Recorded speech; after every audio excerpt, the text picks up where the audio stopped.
Reis, capítulo 5, versículo 1. Segunda Reis, capítulo 5, versículo 1. Pedir para os irmãos acenderem a luz aqui para o pessoal poder ler. Segunda Reis, capítulo 5, verso 1.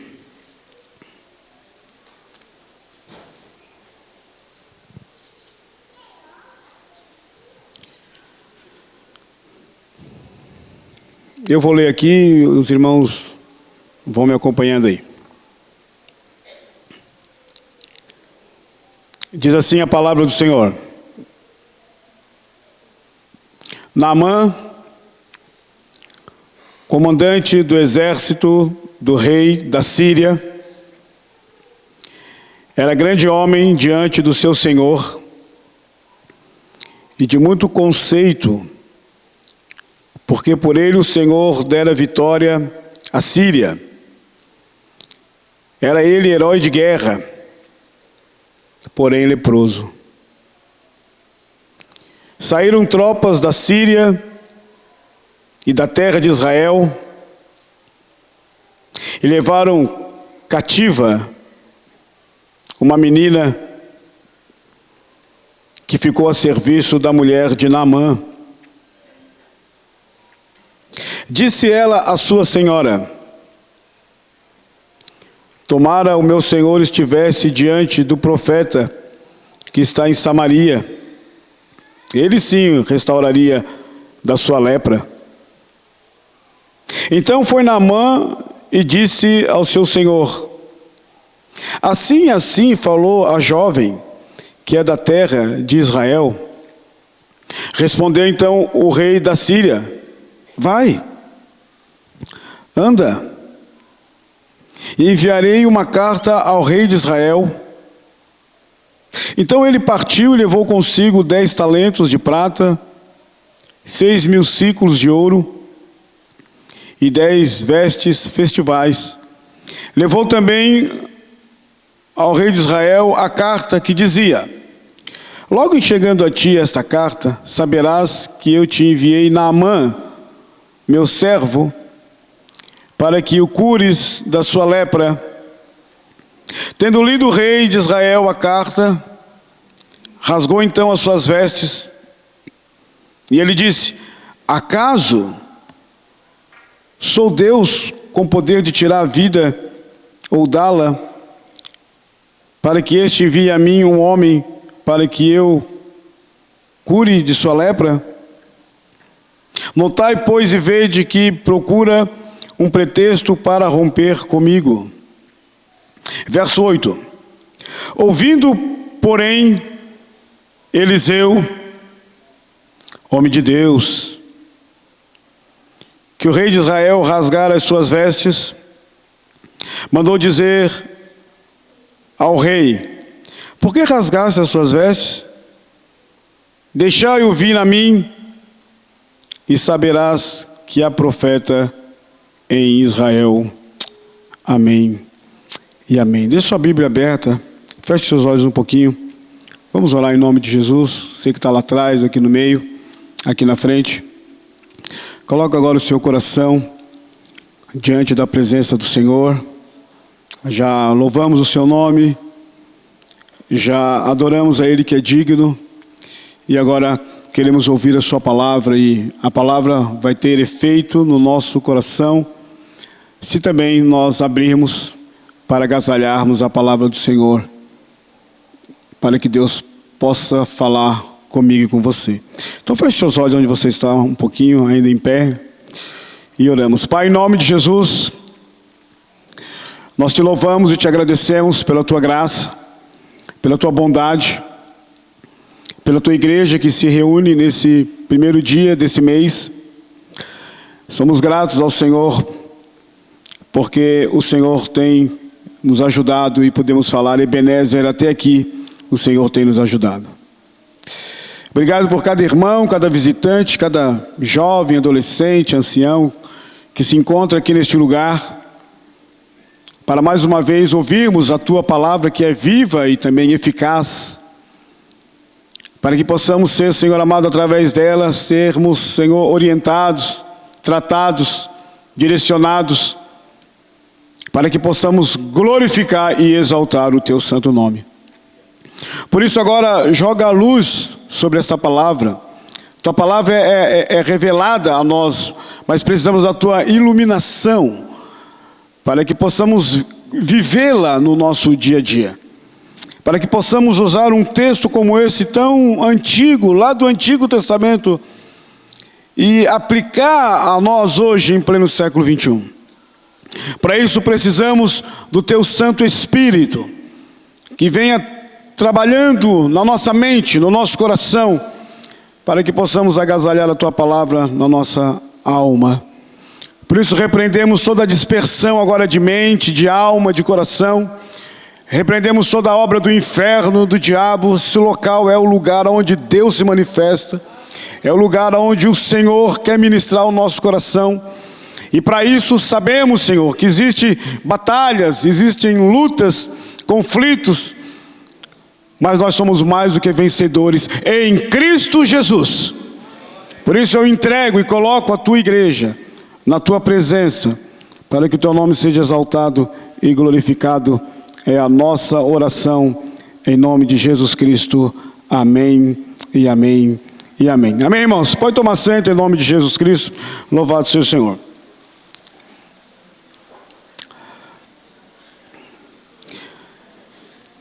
Esse é um texto importante do Antigo Testamento, que eu acredito que a maioria das pessoas que estão aqui me ouvindo conhece essa passagem. É uma passagem muito conhecida. E a vida desta menina, falo menina porque o texto não coloca seu nome, mas somente a sua virtude, as suas atitudes, diante de uma situação dolorosa, difícil, na qual ela enfrentou. Ela é uma pessoa cativa, ela é uma escrava. Numa das guerras entre essas potências aqui da época, ela foi então capturada da terra de Israel e levada para a Síria. E lá na Síria ela se transformou numa empregada doméstica, numa pessoa que tinha que desempenhar toda a função no lar de um grande general, de uma pessoa de expressão.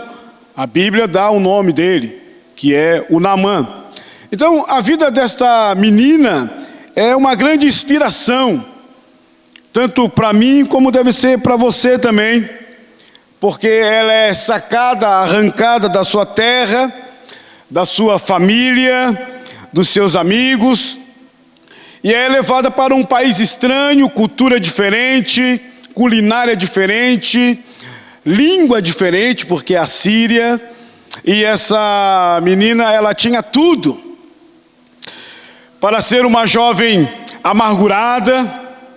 Ela tinha tudo para ser uma jovem ressentida, mal-humorada, fazer as coisas por simplesmente fazer, porque afinal de contas, como uma árvore, foi desplantada com raiz e tudo da sua terra e plantada numa terra estranha, pagã, que desconhecia esse Deus maravilhoso. Todavia, quando a gente olha, e preste atenção aqui comigo um pouquinho, quando a gente olha nas entrelinhas da vida dela, desta jovem aqui, dessa menina, a Bíblia não dá a sua idade, mas quando a gente olha, por exemplo, nas entrelinhas ali do texto da vida dela, a gente percebe que ela tem Deus no coração. A gente percebe que essa moça que tem uma série de problemas, de dificuldades, a sua adolescência e também a sua juventude foi roubada, foi tirada dela. Mas na entrelinha do texto a gente percebe que o seu coração é um coração que tem Deus. Ela acredita ainda, no meio do sucateamento de alma, ela acredita ainda no miraculoso, isso é importante. Ela acredita ainda que Deus cura, mesmo ela sendo cativa, sendo uma escrava, estando num país difícil, sob a tutela de Naamã e da sua esposa. Essa menina não perde a alma, ela não perde a esperança, ela não perde a gana, ela continua acreditando no miraculoso. O que é o miraculoso? É a ação de Deus entre nós. É o Deus que se move, é o Deus que não está preso, Ele continua agindo em qualquer lugar. E essa mocinha, por incrível que pareça, levada escrava, cativa, arrancada do seu país, arrancada dos seus familiares, arrancada dos seus amigos, tem que reaprender uma nova língua, tem que gostar daquela culinária siriana. Mas essa menina não se envenena, essa menina não tem a alma amargurada, cheia de fel. Não, ela crê e continua crendo que em todas as coisas, por mais difíceis que a gente às vezes não compreenda, com as lutas que a gente enfrenta, com as portas que se fecham para nós, com as pessoas amadas que vão embora e nos deixam, sempre por trás de tudo isso existe a poderosa, silenciosa mão de Deus. E é por aí que ela se agarra, é nesse fiapo da deidade, da eternidade, desse Deus que não perde o controle, dessa vida que não é somente um destino sem métrica. Não, ela continua crendo no miraculoso, ela continua crendo que Deus, que parece que esqueceu dela, que parece que não interviu na caça dela, ela continua crendo que esse Deus ainda cura, ela continua crendo que esse Deus ainda liberta, ela continua crendo que esse Deus ainda age por meio da sua graça, do seu xarém, por meio da sua misericórdia, que a cada dia se renova e nos alcança.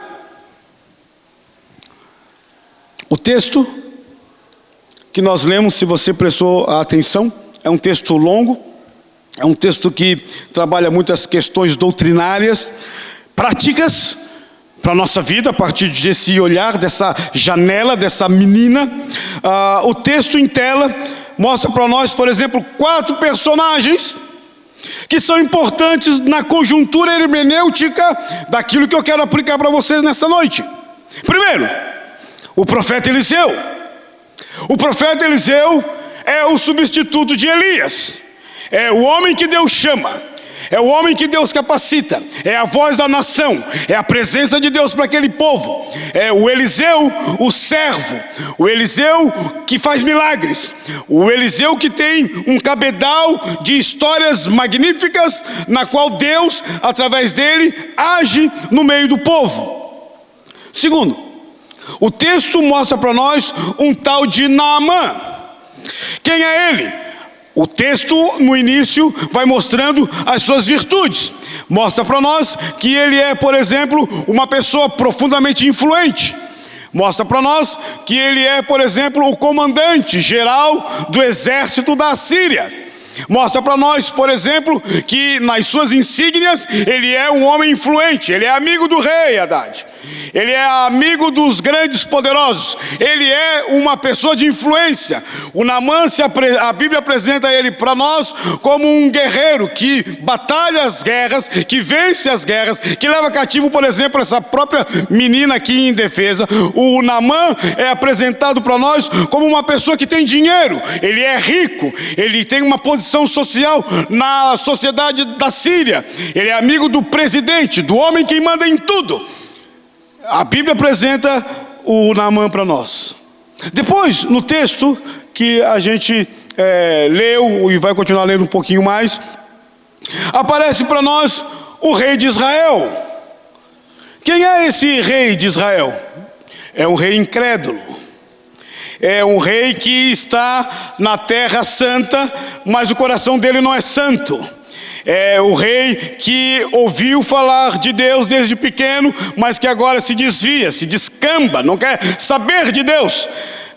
Ele está na terra que é santa, mas o coração dele não é santo, como muita gente que às vezes está na igreja, mas o coração dele está distante, está longe. Pode ser até você aqui, seu corpo está presente, mas sua mente está pensando num monte de coisa, na conta que vai pagar amanhã e sei lá mais o que. E aí você perdeu tempo em você sentar aqui nesse banco, se a sua alma não está aqui, se o seu coração não está aqui, se a sua alma não se abre para agasalhar a palavra de Deus na sua mente, no seu coração, em toda a estrutura do teu ser, né? Você perdeu tempo, você simplesmente bateu um cartão religioso, né? De forma que esse homem incrédulo aqui, ele vai ter problemas sérios quando o rei da Síria envia Naamã para que o Naamã seja curado. O Naamã é rico, o Naamã é influente, o Naamã é uma pessoa que todo mundo tem que bater continência para ele, mas o Naamã é uma pessoa que tem um problema, que o dinheiro não ajuda, que a influência política dele não ajuda, mesmo sendo amigo do presidente, dos ministros, do rei, não tem escapatória para o Naamã. Ou Deus vem e intervém, ou o Naamã vai morrer. Então, o personagem que aparece aqui é o rei de Israel, que era para ter fé em Deus, que era para dizer, não, peraí, vamos aqui orar. Não, peraí, Deus é o Deus de Israel, o Deus poderoso. Não, ele finge, nós vamos ver no texto, que Deus como que não existe, que Deus da menina não é o Deus do rei de Israel, o Deus da menina é o Deus miraculoso, o Deus da menina é o Deus que continua agindo, o Deus da menina, mesmo que ela está infelicitada, mesmo que ela está passando pelo tribulum, pela dor, pela luta, pela dificuldade, ela não perdeu a alma dela, como um monte de gente tem perdido. A fé dela, como um monte de gente já perdeu no ralo da sua espiritualidade. Não. Essa menina aqui, ela é diferente. E por fim, a gente encontra aqui essa menina, como eu falei para vocês. Ela não tem nome, ela não tem lenço e nem documento, mas ela é um instrumento poderoso nas mãos de Deus. É ela que Deus vai usar. São as coisas, às vezes, que a gente não dá tanto valor, que o Senhor chama e diz, eu vou te usar com potência, com poder e com graça. Deus também deseja usar a minha vida e a sua vida como artesão de uma nova história. Da história dele. Essa jovem aqui, essa menina, ela não foi tragada pelas circunstâncias. O que é a circunstância? É quando eu estou dentro de um círculo, seja ele de problemas familiares, seja ele de problemas comigo mesmo, emocional, psicológico, psíquico. Quando eu estou dentro de um círculo, seja ele um círculo de bênção, de um monte de coisa que está acontecendo comigo agora. Essa menina aqui, ela não deixa a fé dela ser mofada, ser tragada pelas circunstâncias. Não. E nem o sentimento dela está mofado, ela tem fé. Ela também não deixa ser tragada, talvez, pela raiz de amargura. Porque afinal de contas, ela é empregada de um algoz. Afinal de contas, ela está trabalhando para alguém que o capturou. Tente se colocar no lugar dessa menina. Você é desplantado da cidade de Tubarão, você é levado para outro país na sua adolescência, você perde amigo, perde pai, perde irmão, perde nacionalidade, perde a língua, perde a culinária, você perde tudo. E ao mesmo tempo que tem toda essa perda na sua vida, você não deixa ser contaminado pelas circunstâncias adversas e não produz dentro de você raiz de amargura. É quando azeda a alma. É quando a vida perde o sabor. É quando tudo que eu vejo não tem graça. É quando tudo que eu percebo não me encanta mais. O cruzar do vento sobre a minha face, o voo do pássaro, o sol, o ipê que brota, nada me alegra. Eu estou amargurado. Eu estou ferido, eu estou rasgado por dentro. Eu estou quebrado. Ela está quebrada. Mas ela não deixa que a raiz de amargura tão falada em Hebreus, não deixa se contaminar. Ela tem um coração perdoador, porque, veja bem, ela foi usada por Deus para apontar caminhos da cura para um general Naamã. Ela está ali trabalhando, está ali lavando, ela está ali passando, ela está ali fazendo a comida, ela está ali varrendo o quintal, ela está ali vendo as coisas, mas ela tem percepção, ela tem noção, ela está ouvindo o drama do Naamã. O Naamã que quando sai, coloca a sua insígnia, coloca a sua roupa de general, as estrelas, ele é o comandante geral. E todo mundo olha para ele, é um homem firme, é um homem, uma rocha, a sua voz tem poder, o seu comando é obedecido. O Naamã é um general de toda a nação da Síria. Mas quando chega em casa, quando se despe e tira a sua farda, ele descobre e sabe que ele é leproso. Que a lepra é um problema seríssimo para ele. E aquela menina está ali, vendo toda a conversa, talvez, do Naamã com a sua esposa, que a Bíblia também não diz o nome. E ela se transforma, em vez de ser uma pessoa amargurada, ressentida, ela se transforma numa voz de Deus em meio ao sofrimento daquela família. Ela se transforma numa voz de Deus em meio ao enfrentamento da dor, em meio a uma doença incurável chamada lepra. Ela é uma espécie de luz sobre o manto da escuridão da casa de Naamã.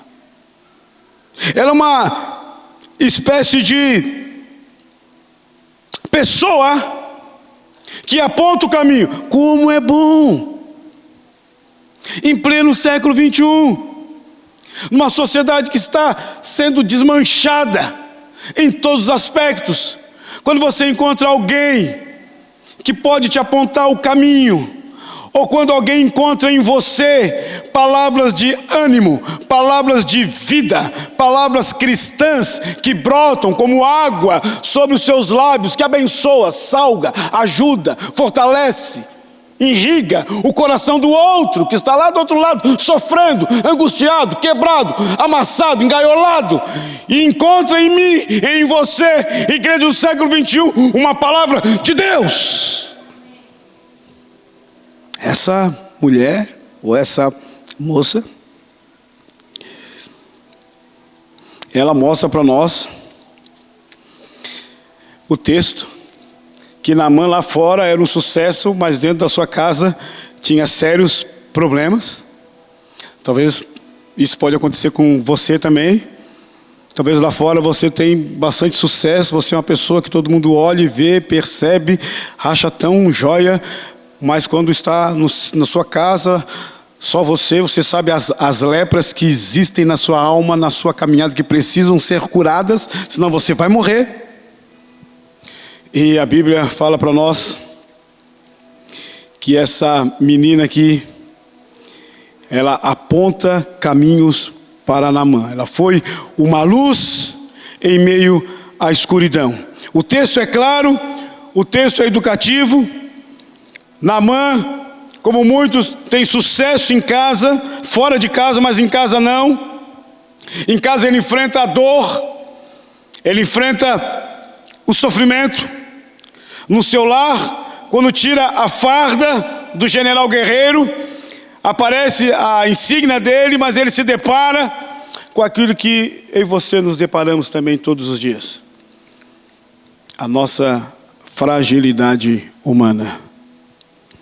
É por isso que todo domingo ou qualquer culto a gente está para ouvir Deus, para redefinir a nossa vida, porque sem Deus a nossa vida, ela perde o sentido, ela é um vazio, ela é um vácuo, como disse o escritor aos Eclesiastes. A menina, ela observa, isso é importante, ela ouve a dor e o lamento dele, e ela poderia dizer, como muitos falam: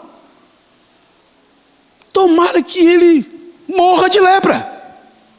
Ele está pagando por aquilo que ele fez, principalmente comigo. Essa menina poderia rogar praga, como muitos fazem hoje, quando não gosta de alguém, ou quando alguém infelicitou a sua vida. A gente às vezes pragueja, a gente às vezes fala coisas que não deve falar. Essa menina aqui poderia dizer: tomara que ele morra de lepra, tomara que a lepra passe para ele, para a mulher dele, para a sogra dele, para o cachorro dele, para todo mundo. Mas essa menina aqui, ela é uma mulher de Deus. Ela aprendeu já cedinho que esse Deus dos seus pais, que não estão mais com ela, é o Deus Criador, é o Deus poderoso e santo. Como seria se eu e você que estamos aqui nessa multidão, de repente tivéssemos que servir a Deus sozinhos, sem louvor, sem pregação, sem alguém para nos orientar? Como seria a nossa espiritualidade? Como seria a nossa vida com Deus se de repente no start você agora vai servir a Deus sozinho? Essa menina serviu a Deus, não tinha louvor, né? Agora tem o pulse aí, né? Que bênção, né? O pulse. Não tinha pulse naquela época, ela era adolescente.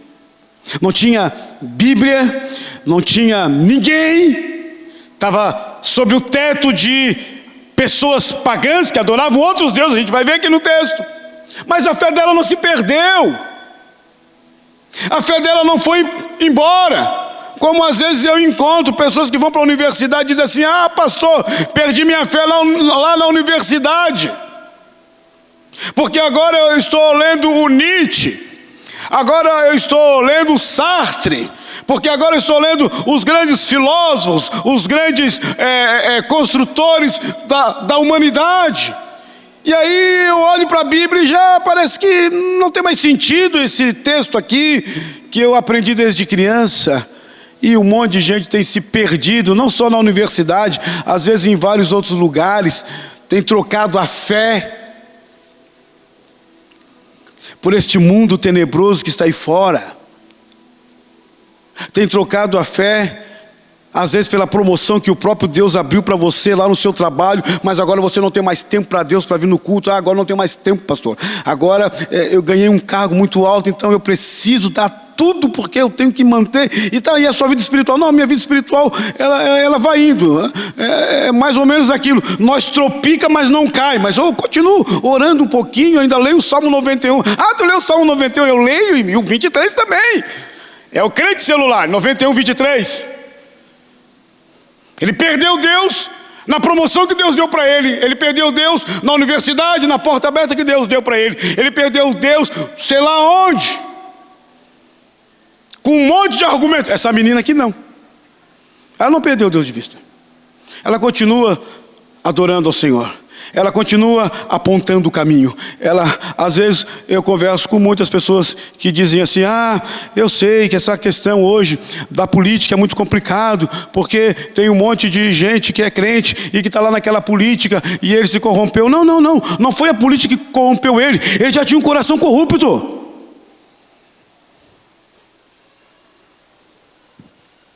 Ele não colocou Deus em primeiro lugar na vida dele em qualquer área.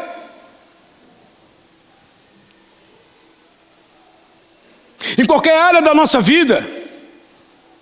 Eu posso me corromper. Agora, quando Deus é o bastião, o primeiro na minha história, na minha vida, quando eu levo uma vida séria com Deus, o nome de Deus é glorificado e exaltado. Pode chegar aquela moça mais bonita para você lá na universidade ou no seu trabalho e dizer: oh, como você está bonito hoje. Se você é um homem de Deus, se você é uma serva de Deus, você sabe qual é o seu lugar.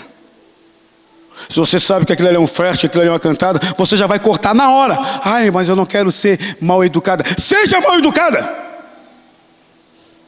Exalte o nome de Deus lá no seu trabalho. Seja um homem de valor, como eu preguei aqui na quarta-feira. Um homem de oração. Um homem que não negocia os seus princípios por conta deste mundo que está aí fora, sexualizado, deste mundo erotizado, deste mundo que está a cada dia quebrando os princípios de Deus. Não, não, eu e você não temos compromisso com este mundo. Eu e você temos compromisso com Deus. Essa menina está em terra pagã, está diante dos seus algozes, mas ela não perde Deus de vista. Ela continua crendo, amando e servindo a Deus. Por isso, ela sabe que Deus é o Deus Todo-Poderoso. O texto deixa isso implícito, porque ela chega e diz assim para a esposa de Naamã: se o seu marido, que é cheio de dinheiro, que tem pedigree, que é influente em todos os setores da sociedade da Síria, se ele tivesse diante do profeta Eliseu, que mora em Samaria, o Deus do Eliseu vai curar o teu esposo. O que é isso senão? Vamos lá, quem me ajuda? O que é isso senão o quê? Fé. Convicção de quem é Deus. Certeza de que Deus continua o mesmo ontem, hoje e sempre será Deus eternamente. Ela sabia que Deus é poderoso. Por isso ela aponta o caminho da cura. A igreja deve ser esse sinalizador. A igreja deve apontar o caminho da cura que está em Cristo, da esperança e da graça que está somente em Deus. Ela disse para a sua senhora, a esposa de Naamã, olha aí no texto, se você está com a sua Bíblia aberta, por gentileza. O texto começa dizendo assim, 2 Reis 5, deixa aberto um pouquinho aí. Naamã, vai dar todos os adjetivos deles. Naamã, primeiro, quem ele é? Comandante do exército do rei da Síria. E o que mais? Era grande homem diante do seu senhor, e também de muito conceito, porque por ele o Senhor dera vitória à Síria. Era ele herói de guerra, era um herói nacional. Tem uma vírgula ali, para mostrar que mesmo você e eu, que temos um currículo, ou uma casa, ou um carro, ou qualquer coisa que a gente conseguiu ganhar, construir, laborar nessa nossa vida trausente, o texto tem uma vírgula para mostrar a nossa humanidade. Que nós não somos super-homens, que nós não somos máquinas, que nós dependemos todo dia da graça e da bondade de Deus. Por isso diz, Naamã era isso, era aquilo outro, porém leproso.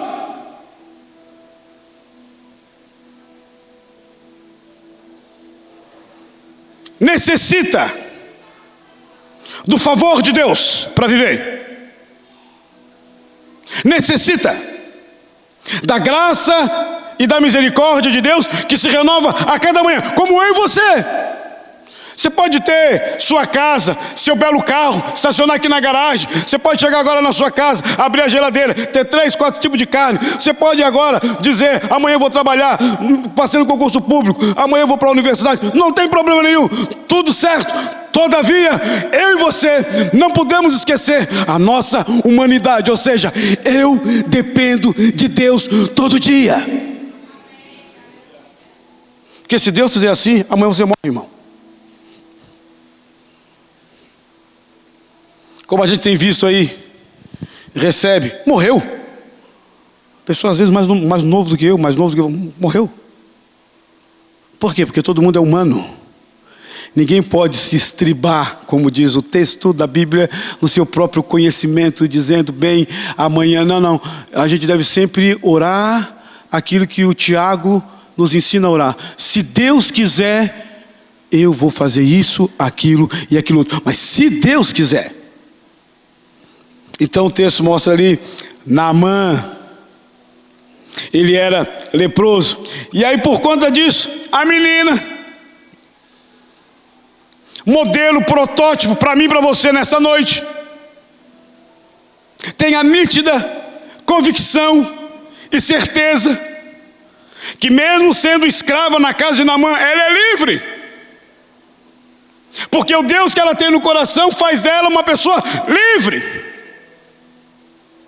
Que mesmo trabalhando de empregada, que mesmo sendo uma pessoa que está debaixo das ordens da sua senhora, ela tem um Senhor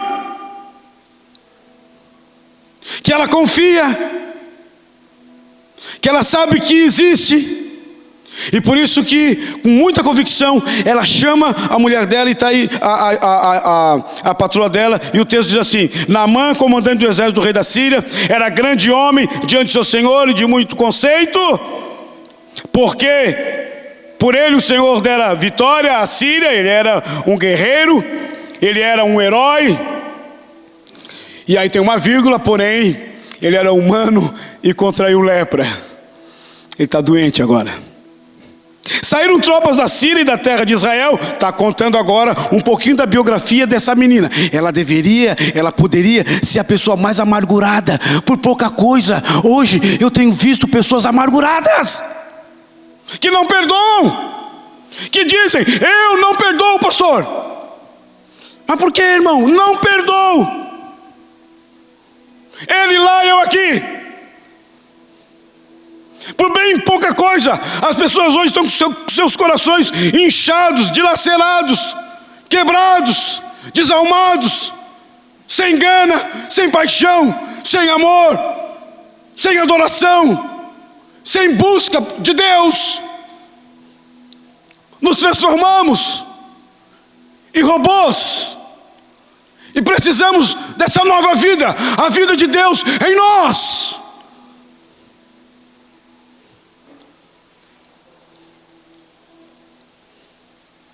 Uma buzina já dá uma briga. O trânsito virou violento. As pessoas estão estressadas. Você conversa com elas têm tudo. Mas irmão, olha que bênção que Deus te deu.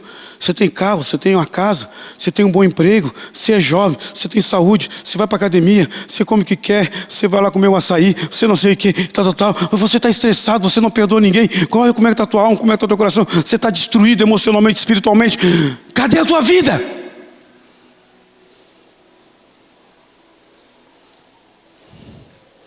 Essa moça, a Bíblia vai narrar para nós só um pouquinho da biografia dela, para a gente entender como é que ela conseguiu, no meio de todo esse lixo moral, conseguiu respirar.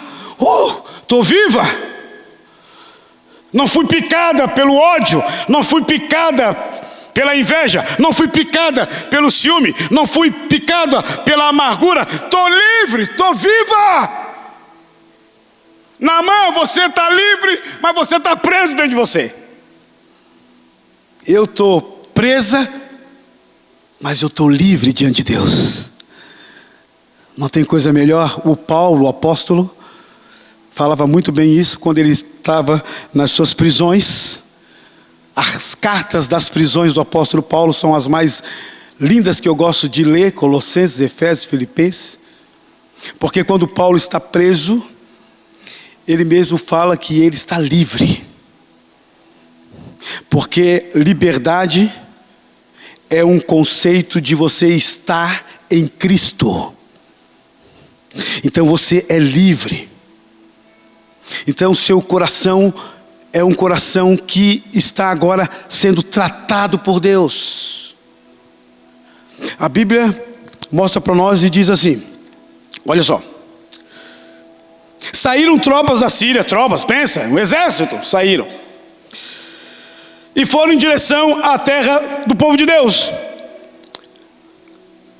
Levaram então cativa, a Bíblia usa esse termo tão maravilhoso para dizer, levaram pelos cabelos, arrastaram essa moça e transformaram ela em escrava.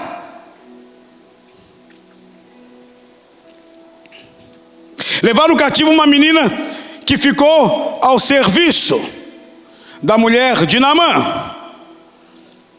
Aí a Bíblia para de falar da condição social dela, que é difícil, deplorável, já falei aqui.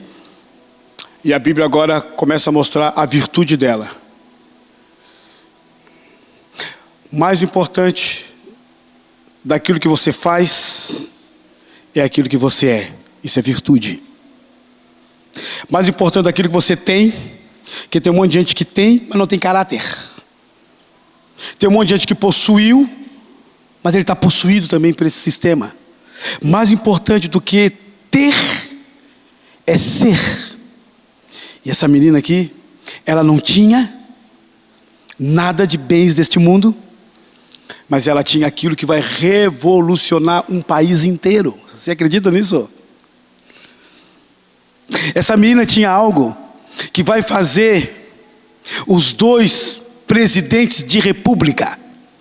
Claro, naquela época não era república, era reinado. Mas só para contextualizar, dois presidentes de república trocar carta um para o outro em prol daquilo que a menina falou.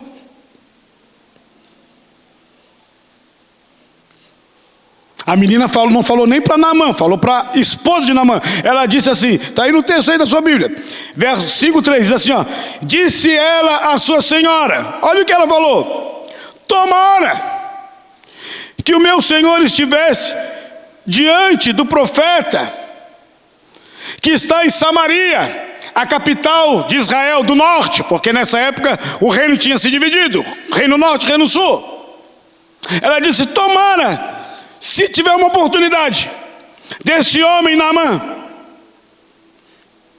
se aproximar, conversar com o homem de Deus, que é o Eliseu, o profeta vai orar e vai restaurar a lepra dele. Então, você presta atenção um pouquinho comigo aqui. Não dorme. Vamos olhar aqui, por exemplo, a questão da convicção. Essa menina, não sei você, ela tinha uma profunda, presta atenção, uma profunda convicção. O que é convicção? É certeza. Ela tinha uma profunda convicção, ela tinha uma fé, uma esperança. Eu penso o seguinte, o homem, presta atenção, e a mulher de Deus, que é cheio ou cheia do Espírito Santo de Deus, ela olha a circunstância de forma diferente. Ela percebe o mundo de forma diferente. O homem e a mulher cheia do Espírito. Por isso que o mundo eclesiástico, a história da igreja nos conta tudo isso. O mundo eclesiástico foram influenciados por aqueles homens e aquelas mulheres que foram cheios ou cheias do Espírito. Porque uma mulher e um homem cheio do Espírito Santo, ele pensa diferente, ele vê diferente e ele sente diferente.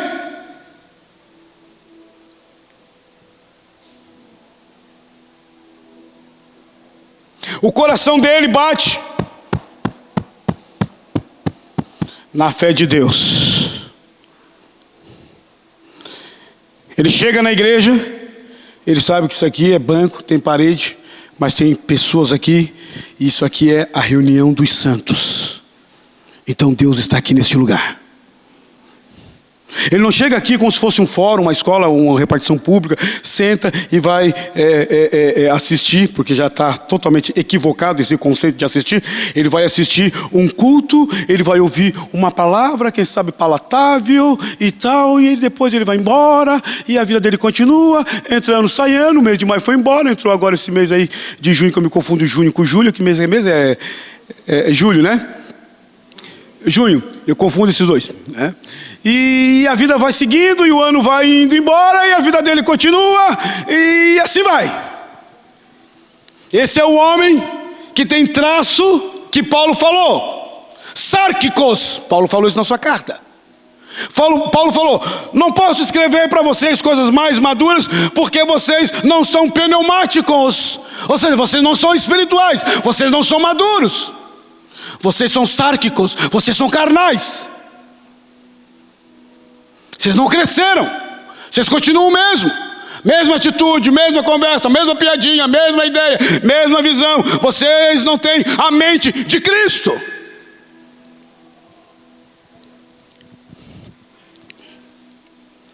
Então essa moça aqui, ela tinha Deus na vida, e por isso ela via o Naamã curado já. O Naamã gastou dinheiro, ele foi nos deuses pagãos dele, ele gastou tudo que tinha, ele não tinha mais solução, o rei não conseguia curar ele, nenhuma potência conseguiria fazer isso. Mas aquela menina, como ela é uma mulher de Deus, como eu e você devemos ser assim também. Devemos trazer de volta essa espiritualidade sadia que durante 2000 anos fez o cristianismo avançar pelas nações, as mais paganizadas. O cristianismo deitou raízes ali. As mais difíceis, como por exemplo, você lê a carta de Filipenses, é uma carta bonita, que o apóstolo Paulo escreveu. Ele escreveu 13. Filipenses é uma das cartas que Paulo escreve, mas quando você lê o contexto da cidade de Filipos, era uma cidade paganizada. Todas as cartas que você lê, por exemplo, do apóstolo Paulo, as 13, você vai ver dentro da primeira, segunda, terceira viagem missionária, que o apóstolo Paulo, quando chega, por exemplo, em Tessalônica, que foi a primeira carta que Paulo escreveu, depois foi Gálatas, a segunda carta, que é o documento mais antigo que nós temos, você vai perceber que Paulo sempre primeiro vai na sinagoga. A partir da sinagoga nasce uma igreja, porque na sinagoga que estão os rolos, é ali que ele traz o conceito messiânico. Mas quando ele chega, por exemplo, em Filipe, ele não vai na sinagoga. Por quê? Porque para ter uma sinagoga em qualquer cidade, lá há 2000 anos atrás, tinha que ter 10, pelo menos 10 homens de Deus, 10 tementes, 10 judeus. E lá não tinha, então Paulo vai para a beira do rio. E lá na beira do rio, Paulo está cheio do Espírito, ele tem uma visão de Deus. Ele é um homem cheio do Espírito, diferente de nós. Ele começa a pregar e Deus vai agindo na pregação de Paulo. Abre o coração de Lídia, ela se converte. Exorciza aquela moça que adivinhava todas as coisas, aquela moça se converte. O carcereiro se converte também. Brota, nasce uma igreja da dor de Paulo, porque ele é preso, ele é espancado no cárcere, você sabe disso. E quando ele escreve, Filipenses tem 4 capítulos só, 32 vezes Paulo fala do Shairem, da alegria. Alegrai-vos sempre no Senhor. Outra vez vos digo, alegrai-vos. Ele está preso e ele escreve a carta da alegria. Por que Paulo está preso e escreve uma carta de alegria? Porque ele é um homem de Deus e a visão dele de mundo é diferente da nossa. A nossa visão de alegria é só a visão daquilo que eu posso adquirir, que eu posso possuir. A visão bíblica de alegria é o fruto do Espírito na minha e na sua vida. É diferente. Então essa moça aqui, ela tem um testemunho. Porque imagina, pegar uma pessoa da alta patente de um governo estatal, monárquico daquela época, e fazer esse homem, o Naamã, se mover, ter esperança, dizer: eu acho que eu vou lá para Israel, eu acho que eu quero ir. Essa menina incendiou meu coração, ela deu um testemunho para minha esposa, que queimou aqui, eu vou. Para isso, ela tinha que ter convicção. Por que às vezes as pessoas hoje olham para a nossa vida, para a minha também, e às vezes não percebe aquele testemunho maravilhoso do Deus que age na minha vida? Será que às vezes não está faltando esse testemunho, esse martírio? Se por acaso, se for, eu dou a minha vida em prol do reino de Deus. Essa é a palavra testemunho. Será que as pessoas olham para você que está sentado aí, para mim que estou pregando aqui, olha para mim e para você e diz assim: o Deus deles, de fato, é um Deus poderoso. Eu não creio na lei deles, mas eu sei como é que eles vivem neste mundo aqui. O testemunho dessa moça, dessa menina, foi algo bombástico. Naamã ouviu o conselho dela. Imagina, Naamã é um general, todo mundo tem que bater continência. Tenente, coronel, sargento, sei lá mais o que. Toda a estrutura militar tem que bater continência para ele, fica quieto. Agora ele se rende como manteiga derretida sobre um testemunho de uma menina que diz: se você for até o norte, lá em Israel, Samaria, você vai ser curado, Naamã. E o Naamã, ele teve fé, ele creu também, está no verso 4, ele foi pedir apoio para o seu rei. Verso 4, vamos ler, olha só. Então foi Naamã e disse ao rei, ao seu senhor: assim, falou uma jovem que é da terra de Israel. Ele falou que eu posso ser curado. Olha só, a conversa é de alto nível, tá? Está lá no palácio. Quem é que está conversando? Naamã e o rei. O Naamã diz assim: olha só, tem uma jovem lá na minha casa, ela é crente da Assembleia de Deus Independente. Ela disse que se eu for lá no culto dela, no domingo, o Deus que ela serve pode me curar. E o rei está ouvindo aquele negócio. O rei, ele adora Rinom, outros deuses. Tanto é que o texto todo vai mostrar isso para nós. O rei, ele adora outros deuses. O Deus da chuva ele adora, que é uma espécie de Baal. Mas o rei, quando ouve o Naamã falar, olha só o que o rei responde. Verso 5. Olha só. Respondeu o rei da Síria: vai então, vai, anda, eu vou te enviar e vou fazer uma carta real. Vou fazer uma carta real ao rei de Israel. É de rei para rei agora. Não é mais a menina empregada, não é mais você, não. Agora é um sinete, agora é de rei para rei. Vou fazer uma carta real, mandar direto para o rei lá em Israel. É de presidente para presidente, O Trump mandando uma carta direto para o Macron, lá que levou um tapa da mulher.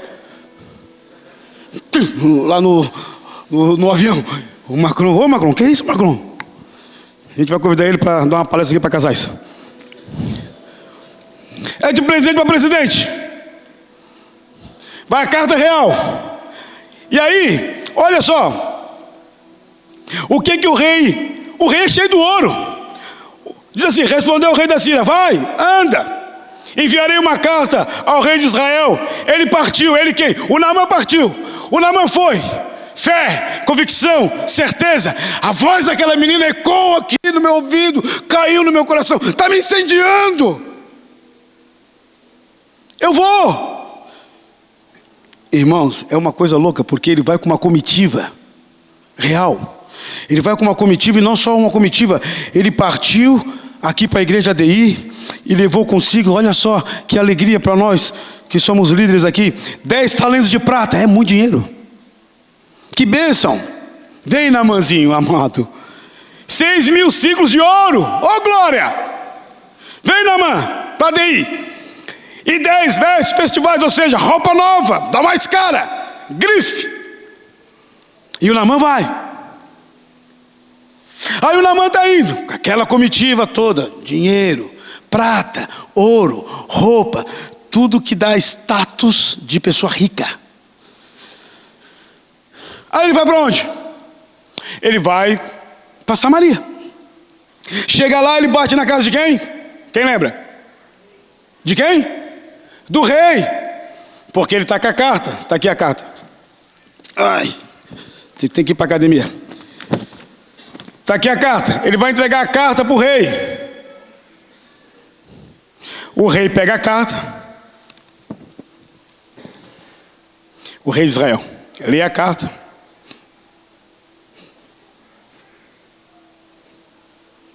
Não, peraí. Ah, não, o rei da Síria está de brincadeira. Ele quer que eu cure o Naamã. Pera, lê para mim de novo. Aí ele, não, ó, tá aqui, quer ver? Vamos ler aqui na Bíblia, está escrito aqui. Ó, o rei manda a carta para o rei da Síria. Vamos ouvir aqui. Vamos lá, pera aí só um pouquinho. Eu já vou encerrar. Olha só, a carta. Levou também o rei de Israel a carta que dizia, olha o que dizia na carta. Aí o rei de Israel, aquele bem cheio de incredulidade, assim, aquele crente que não crê em nada, que não crê mais no miraculoso, que não crê mais no poder de Deus, que esse culto aqui ele está louco para ir embora, para ver não sei o que lá na casa dele, para comer o resto do almoço. Então, diz assim, ele leu isso aqui, ó. Logo em chegando a ti essa carta, saberás que eu te enviei Naamã com lepra, meu servo, para que o cures da sua lepra. O rei disse, o quê? Eu curar Naamã? Eu não curo nenhuma dor de cabeça, pessoal. Nenhuma febre. Como é que eu vou curar uma pessoa de lepra? Irmão, você sabe que no Antigo Testamento a lepra era sinal de pecado, a lepra era sinal que não tinha cura. O leproso, ele ficava isolado. Tem todo um regramento em Levítico sobre o leproso. Aí olha a conclusão do rei carnal. O rei, ele esqueceu do Eliseu. Porque quando a gente é carnal, quando a gente não anda na direção de Deus, a gente anda nos nossos próprios pensamentos. A gente anda na nossa própria visão de mundo equivocado. A gente esquece de buscar homens e mulheres de Deus que podem nos auxiliar e nos ajudar no meu casamento, na educação dos meus filhos, na minha orientação, na direção, enfim, em qualquer área da vida. O rei orgulhoso, olha só a conclusão que ele chegou. Ele disse, notai, pois e vede, que esse rei da Síria, ele procura um pretexto para romper comigo, porque tinha uma aliança aqui. E a Síria era uma potência, ela poderia destruir Israel só assim, ó. Então ele disse, ele mandou esse Naamã para eu curar, ele sabe que eu não posso curar, porque ele quer quebrar a aliança e destruir o nosso país. Por isso que ele fez isso. Aí, olha só que interessante. Alguém mandou um zap para o Eliseu. Ô Eliseu, que foi? Tem um homem aqui chamado Naamã. O rei está desesperado, não tem mais cabelo na cabeça, puxou tudo, arrancou tudo, porque ele não consegue curar ninguém, ele não vai curar. Aí o Eliseu, ele ouve, olha só o que é um homem de Deus diante do problema. O que é uma pessoa que às vezes diz que é cristão diante do problema? Ele fica apavorado, ele não crê mais em Deus. Ele acha que é pelo braço dele, pela força dele que ele vai resolver. E olha a diferença de um homem e uma mulher que é cheio do Espírito Santo de Deus diante do problema da vida. Verso 6. Ouvindo, pois, Eliseu, e dá o adjetivo. Ouvindo, pois, Eliseu, o homem de Deus, que o rei de Israel rasgou as suas vestes, mandou dizer para o rei, olha só o Eliseu, mandou dizer para o rei carnal, por que está rasgando a tua veste, rapaz? Está desesperado? Tu é incrédulo mesmo? Tu e toda a tua casa, vocês abandonaram Deus, Vocês estão na igreja, mas não adoram mais a Deus. Vocês estão na igreja, mas você não crê mais em Deus. A igreja se transformou num desencargo de consciência para muita gente hoje. Eu venho na igreja como um desencargo de consciência, como antigamente eu, você, a maioria aqui, íamos também na outra igreja, como um desencargo de consciência. A gente não entendia nada, a gente não conseguia entender nada, mas a gente ia como um desencargo. Fiz a minha parte. O Eliseu, ele diz: por que rasga as suas vestes? Deixa vir a mim o Naamã. Olha a convicção: deixa vir a mim o Naamã, e tu saberás, ó rei de Israel carnal, e tu saberás que existe profeta de Deus aqui nesse lugar, que existe homem e mulher que crê e continua crendo que Deus é o mesmo ontem, hoje e sempre será. Você não crê, mas eu creio. Você não adora, mas eu adoro. Não queima mais o seu coração, mas o meu queima. Então, rei, você saberá que aqui em Israel existe profeta. Manda ele para mim. E aí o que aconteceu? A Bíblia diz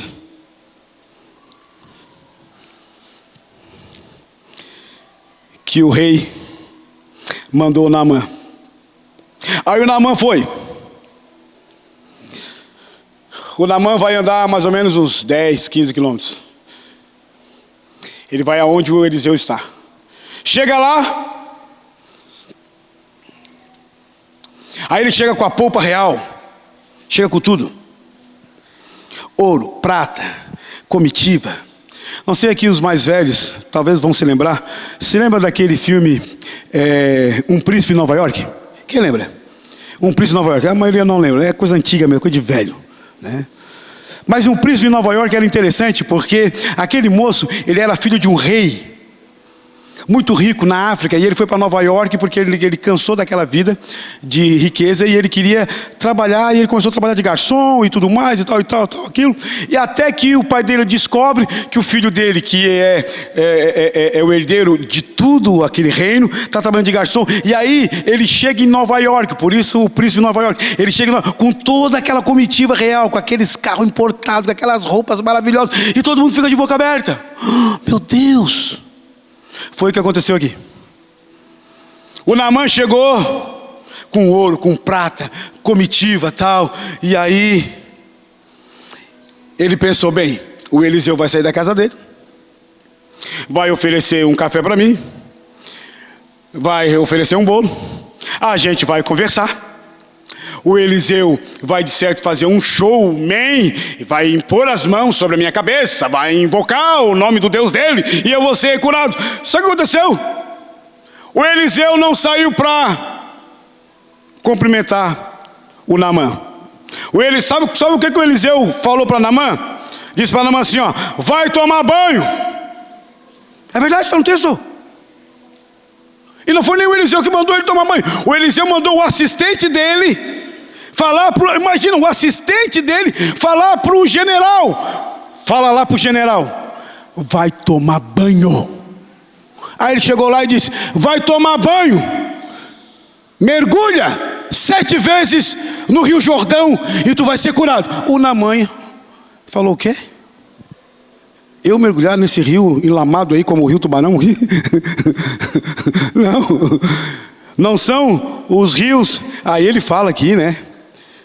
Não são os rios de Abana e de Farfar, que vinha lá do Líbano e descia para Damasco, que tinha um pomar. Não são esses rios cristalinos, muito mais cristalino do que o Jordão, que é um rio menor, enlamado. Eu não posso mergulhar lá? Não.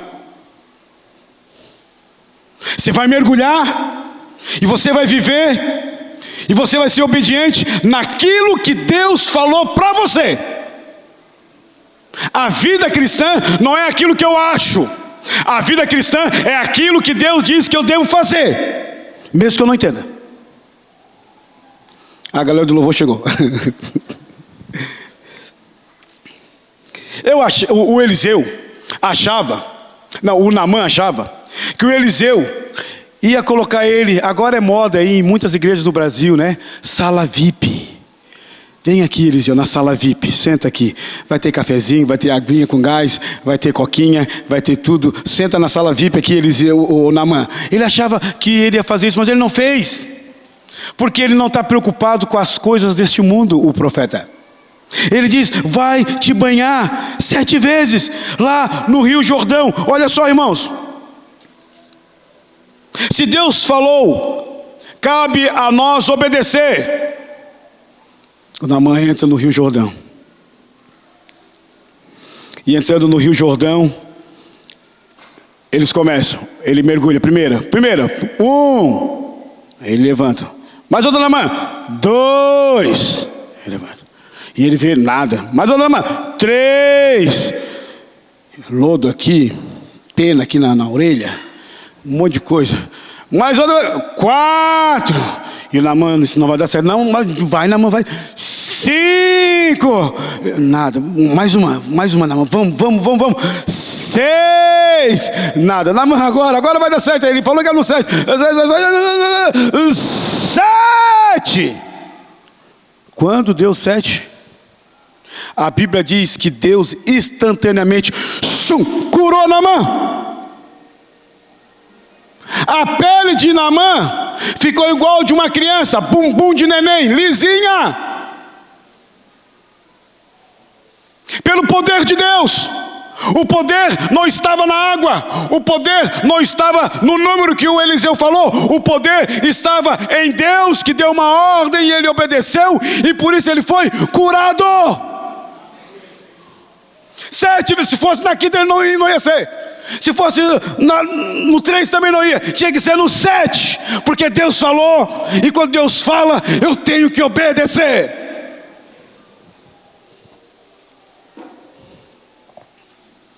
Aí Naamã ficou curado. Ele disse, que bênção.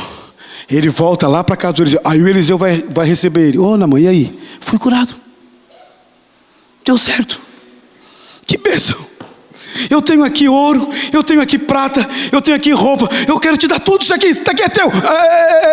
Peraí. Não quero uma moedinha de prata sua e nem de ouro, meu amigo. Porque a graça de Deus não é vendável. O que Deus dá para mim e para você é de graça. Quando você vê um pastor ou um líder religioso cobrando a bênção de Deus, você repreenda em nome de Jesus. Porque a obra de Deus é de graça. O Eliseu falou, eu não quero nada, eu não preciso do teu dinheiro, eu não preciso da tua prata. Quem te curou não foi eu, quem te curou foi Deus. E Deus não tem venda, e tudo que Deus dá é de graça. É de graça. Eu não quero um centavo seu. Porque a glória de Deus ninguém pode tocar. Como hoje estão fazendo no Brasil. Vendendo Deus. E um monte de crente que está sentado aqui está comprando isso. Eu quero dizer para você, quando você compra, você financia o erro crasso da doutrina equivocada pregada no tecido da igreja evangélica no Brasil hoje. Eu não quero nada. Mas nenhuma, nada. Só uma, nada. Ouro, não. Aí ele fala para Naamã e diz, então, eu agora me converti. Eu sou crente agora, o Eliseu. Me converti. O teu Deus é o Deus que transformou o meu coração. Eu estou indo embora para a Síria. Eu posso levar então baldes de terra, porque ele tinha um conceito que o Deus era o Deus que também era o Deus da terra.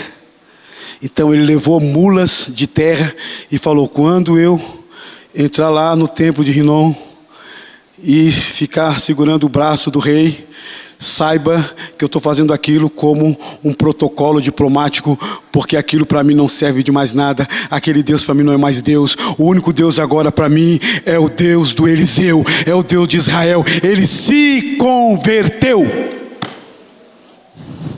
Era para você ter dado um glória a Deus. Vou falar de novo. Ele se converteu, amém?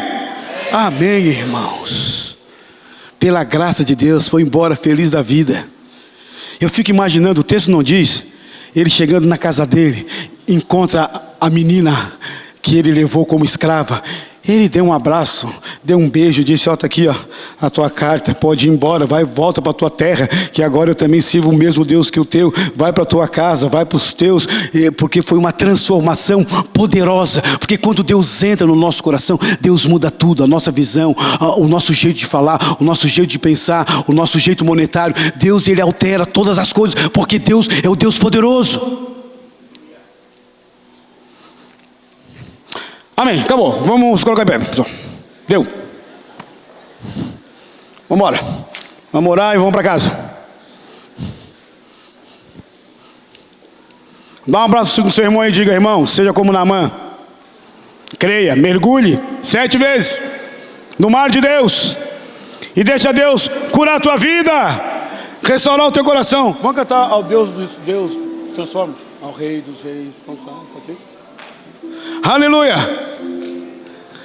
Aleluia. Irmãos, Deus é o mesmo ontem, hoje, sempre será. Quem crê nisso, levanta a mão. Levanta bem alto sua mão. Diga assim comigo: o meu Deus é o mesmo ontem, hoje e sempre será. Aplauda o Senhor, que Ele é digno. É o Deus do Eliseu, é o Deus da menina sem nome, é o Deus do Naamã. Aleluia. É o Deus poderoso que está nesta noite aqui. Aleluia. Aleluia. Feche teus olhos onde você está. Eu não sei como é que você entrou aqui. Eu não sei como é que está o teu coração, como é que está a lepra na tua alma, se é uma falta de perdão, se você precisa pedir perdão ou liberar perdão, ou se você chegou aqui abatido, triste, ferido, desanimado, desalmado. Eu não sei como você chegou aqui, eu sei como Naamã chegou naquele Rio Jordão. Ele insistiu, mas sempre tem alguém que convence. Hoje, quem convence eu e você é o Espírito Santo de Deus, que diz: Carlos, João, Maria, mergulha. Mergulha na graça de Deus. Mergulha no poder de Deus e saia dali restaurado, como disse o Charles Spurgeon. Saia dali renovado, fortalecido, abençoado por Deus. Aleluia. Você é jovem, você é adolescente, você é ancião, você é pai de família, mãe, não joga a toalha no chão, continua. Deus tem um projeto lindo, maravilhoso na sua vida. O diabo, nosso adversário, ele anda ao nosso derredor querendo nos tragar, mas Jesus Cristo, Ele veio para nos dar vida, e vida com abundância. É a vida de Deus na sua vida. Eu não sei como você chegou aqui, Deus sabe. Deus é poderoso para te restaurar, para te curar, para te fortalecer. Aleluia. Irmãos, olha só, eu não sei se a pessoa está aqui, mas ela vai dar um testemunho aqui.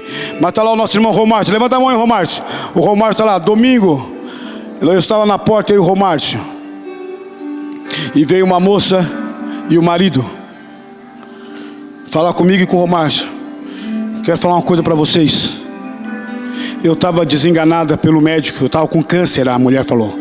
Eu disse: eu me lembro de você quando você chegou aqui, que nós estávamos orando por você, o Romárcio orou, a igreja orou, e ela começou a vir aqui, mas ela estava desenganada pelos médicos.